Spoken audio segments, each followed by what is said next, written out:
নমস্কার বন্ধুরা, তোমরা কেমন আছো? আশা করি যে তোমরা খুব ভালো আছো। আমিও খুব ভালো আছি। আজ একটা নতুন ভিডিও নিয়ে আপনাদের সামনে আমি হাজির হতে চলেছি। আজ আমরা মথুরা সাইট সিনেতে ঘুরতে যাচ্ছি। তো কোন কোন সাইট সিনেতে আমরা ঘুরবো বা দেখবো সেগুলো আপনাদেরকেও আমি দেখাবো। আমার সঙ্গে থাকুন। আজ আমাদের ট্যুরের প্রথম সাইট সিন হবে নন্দগাঁও। नंदगांव, बरसाना, गिरी गोवर्धन, राधा कुंड, श्याम कुंड, गोकुल, ब्रह्मन घाट, रमरेती, 84 खम्मा, नंद भवन। उसके बाद कंस कारागार, कृष्ण जन्म स्थान घुमा के वृंदावन लाएगा। राधा रानी की जय, राधे राधे। দেখুন, নন্দ মহারাজকে তো নিয়ে আমরা বেশি কথা বলতে পারি না, তার কারণ উনি একজন মহারাজ। তো আমরা এখন সেই নন্দগ্রামেতে যাব। আমরা ঘুরতে ঘুরতে আমাদের খিদে পেয়ে গেছিল, তো আমরা একটা ধাবাতে এসেছি। এখানেতে কি কি আছে আমরা একটু দেখি। সকালে আমাদের হাতে সময়টা অনেক কম ছিল, তাই সকালে আমরা রুম থেকে ব্রেকফাস্ট করে বেরোতে পারিনি। আমরা রাস্তায় এসে ব্রেকফাস্টটা সেরে নিলাম। ভিডিওটা স্ক্রিপ্ট না করে পুরোটা দেখার চেষ্টা করুন, আশা করি যে ভিডিওটা ভালো লাগবে। আমরা এখন নন্দগাঁওতে এসেছি। নন্দগাঁওতে এখানেতে কৃষ্ণজি ছোটবেলায় যা যা করেছিল সেইগুলো আমরা এখন দেখব। তো আপনারাও দেখতে থাকুন। আমরা এখন এই সিঁড়ি দিয়ে, এটা কিন্তু অ্যাকচুয়ালি পাহাড়, এখানেতে সিঁড়ি করা আছে। আমরা সেই সিঁড়ি বেয়ে অবশ্যই আমাদের সঙ্গে থাকুন আর দেখতে থাকুন রঞ্জিত ট্যুর প্ল্যান। ভিডিওটা কিন্তু স্ক্রিপ্ট করবেন না, স্ক্রিপ্ট করলে কিন্তু আপনারা অনেক কিছু পাবেন না। তো সিঁড়িটা তো দেখতেই তো পাচ্ছেন, একদম খাড়াই সিঁড়ি, কিন্তু আমাদের উঠতে কোনো কষ্ট হচ্ছে না। এটা কষ্ট হওয়ার জায়গা নয়, একদম না। গৃহ হইতে 2 মাইল অগ্নিকোণে এবং লহরবাড়ি হইতে 4 কিলোমিটার পূর্ব ভাগে নন্দগ্রাম অবস্থিত। শ্রী নন্দ মহারাজ মহাবনে গোকুলে অবস্থানকালে কংস শ্রীকৃষ্ণকে হত্যা করিবার জন্য অনেক অসুরকে প্রেরণ করেছিলেন, কিন্তু কেউই শ্রীকৃষ্ণকে কোনো অনিষ্ট সাধন করতে পারেনি। সেই ভয়ে বাৎসল্য শ্রী নন্দ মহারাজ শ্রীকৃষ্ণকে রক্ষা করিবার জন্য মহাবন হইতে অবস্থানে চলিয়া আসেন। শ্রী নন্দ মহারাজ অবস্থানে বসবাস করিবার জন্য এই গ্রামের নাম হয় নন্দগ্রাম। প্রবেশ করলাম, কিন্তু ছবি তুলতে দেবে কিনা জানি না, তবে আমি চেষ্টা করব ছবি তোলার। দেখা যাক।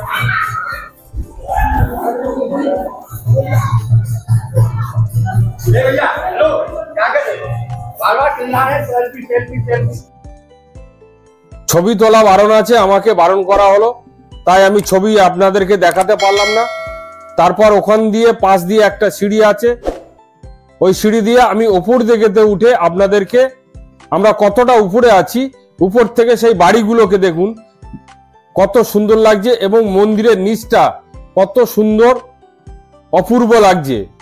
একদম খোলামেলা জায়গা, অপূর্ব লাগছে, খুব সুন্দর লাগছে। আমাদের মন পুরো ভরে গেছে, এত সুন্দর, এত অপূর্ব জায়গা।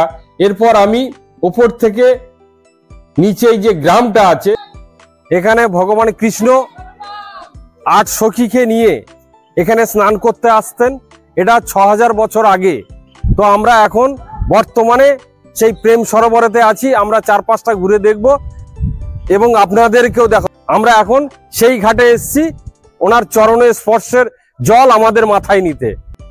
তবে বৃন্দাবনে আপনি যেখানেই ঘুরুন না কেন, মোবাইল এবং আপনার চোখে যদি চশমা থাকে, খুব সতর্ক, এবং চশমাটাকে, বিশেষ করে চশমাটাকে আপনি খুলে রেখে আপনি চলাফেরা করবেন এবং ভিডিও করবেন।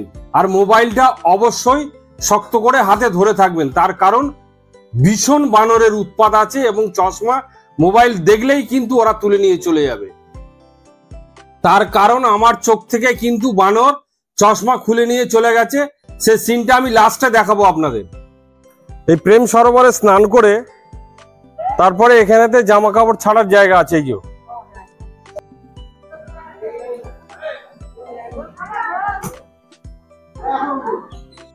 প্রেম সরোবর আমাদের ঘোরা কমপ্লিট হলো। এখন আমরা দেখতে যাব রাধাজির জন্মস্থান পারসানা। গোবর্ধন হইতে 21 কিলোমিটার উত্তরে কিঞ্চিত পশ্চিম দিশায় এবং উঁচা গ্রাম হইতে 2 কিলোমিটার বায়ু কোণে বর্ষণা গ্রাম অবস্থিত।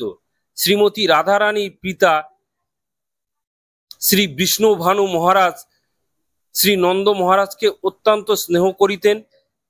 শ্রী নন্দ মহারাজ গোকুলে অবস্থান কালে শ্রী বিষ্ণু ভানু মহারাজকে লাভেল গ্রামে গোকুলের সন্নিকটে বসবাস করিয়াছিলেন। কিন্তু শ্রী নন্দ মহারাজ বাৎসল্য প্রেমে শ্রীকৃষ্ণকে রক্ষা করিবার জন্য গোকুল হইতে যমুনা নদী অতিক্রম হইয়া নন্দগ্রামে বসবাস করিতে থাকেন। সেই সময় শ্রী বিশ্বভানু মহারাজ ও শ্রীমতী রাধারানীকে সঙ্গে নিয়ে লাভেল গ্রাম হইতে যমুনা নদী অতিক্রম হইয়া এই পর্বতের উপর বসতি স্থাপন করেন। শ্রী বিষ্ণুভানু মহারাজ যে পর্বতের উপর বসতি স্থাপন বসবাস করেন সেই পর্বতের নাম মহারাজের নাম অনুসারে ভানগড় পর্বত। এখানে যে রাধারানীর পিতার বাড়ি ছিল, এটা সম্পূর্ণ পাহাড়ের ওপরে। আমরা এখন সেই পাহাড়ের ওপর দিকে উঠছি। নিচ থেকে অনেকটাই উঁচুতে উঠতে হবে, হয়তো একটু কষ্ট হচ্ছে, তার কারণ সিঁড়িটা আপনারা দেখতে পাচ্ছেন। আমরা যতটাই উপরে উঠছি রাস্তা কিন্তু শেষ হচ্ছে না। তো আমার সঙ্গে থাকুন আর দেখতে থাকুন রঞ্জিত ট্যুর প্ল্যান। এটা হলো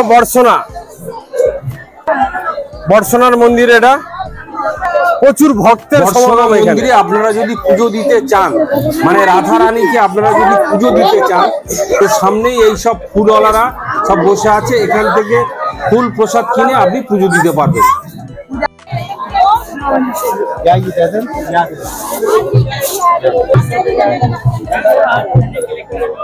বর্ষণা মন্দিরের ওপর থেকে এবার আমি বর্ষণা গ্রামটাকে দেখাবো। গ্রামটা দেখুন, যে এখানে যে কটা মন্দিরে আমরা ঘুরছি প্রত্যেকটা মন্দির কিন্তু আপনাকে সিঁড়ি ভেঙে উঠতে হবে। তারপর আমরা এই সিঁড়ি দিয়ে মন্দিরের ভিতরে প্রবেশ করার চেষ্টা করছি।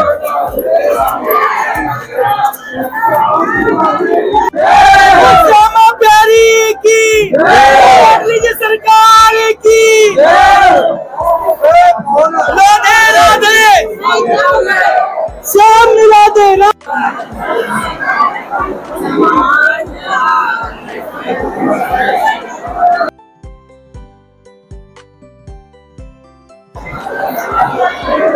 বর্ষণা ভিডিওটা আমরা এখানে শেষ করলাম। রাধা মায়ের বাবার বাড়ি এটা। এখানে কত লোকের সমাগম গুনে বলা সম্ভব নয়, লাখো লাখো মানুষের ভিড়। আমরা সেই মার দর্শন করতে এসেছি এবং আমরা দর্শনও করেছি, অবশ্যই দূর থেকে, সেটা কাছাকাছি নয়। বর্ষণাতে রোপওয়ের ব্যবস্থা আছে। এই দেখুন, রোপওয়েতে এক একজন 50 টাকা করে।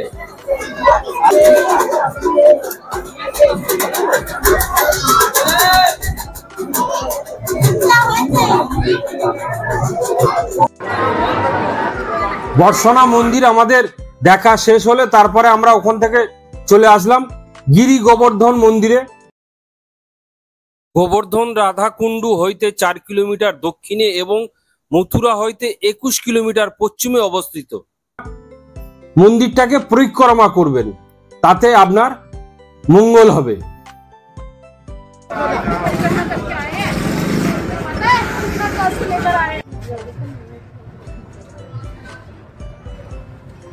ওখান থেকে আমরা চলে আসলাম গোবর্ধন মন্দিরে।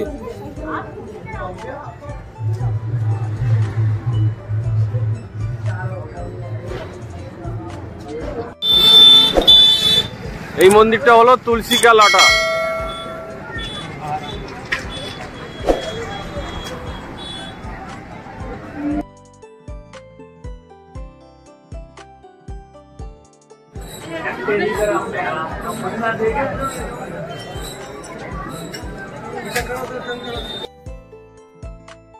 এখন রাত হয়ে গেছে, আমরা এখন রাধাকুণ্ড এবং শ্যামকুণ্ড দর্শন করব।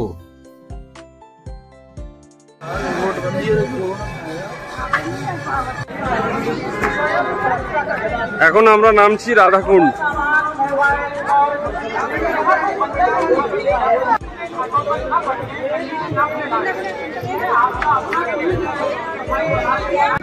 এটা হলো শ্যামকুণ্ডু আর এই পাশেতে হলো রাধাকুণ্ড। এই রাধা শ্যাম। হ্যাঁ,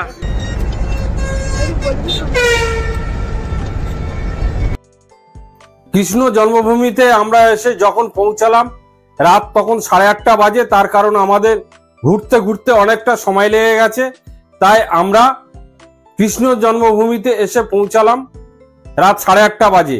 সেই সময়তে গেট বন্ধ হয়ে গেছে, আমরা আর ভিতরেতে প্রবেশ করতে পারলাম না এবং আপনাদেরকেও দেখাতে পারলাম না। হ্যালো গাইস, তোমরা কেমন আছো? আমি আবার চলে এসেছি কৃষ্ণ জন্মভূমি।